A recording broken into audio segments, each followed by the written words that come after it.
So the five holy wounds are the five piercings of Christ. Of course, he suffered more wounding than that, but in the resurrection, those are the wounds that remain. Not all the wounds that he suffered remain, but these remain.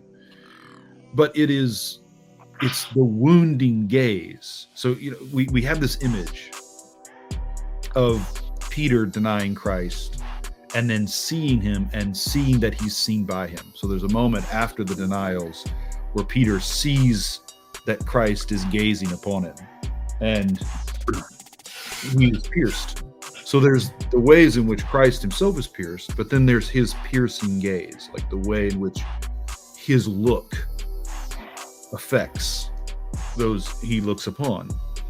And I'm interested in what we make of that. What is the wounding gaze of love?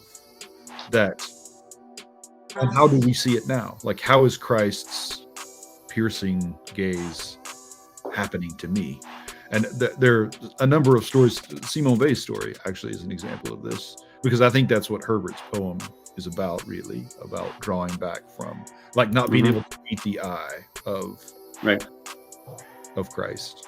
Right. And then there's a story David Milch tells about his own conversion, if we can call it that, of a Catholic priest who looked at him, he said, as if he knew something about me I didn't yet know about myself. And so I'm interested in that, like the phenomenology of the knowing look, the piercing gaze, meeting the eye of Christ. So that's the idea. That's great, Chris. And it plays in really nicely with we have a quote on the website for the conference.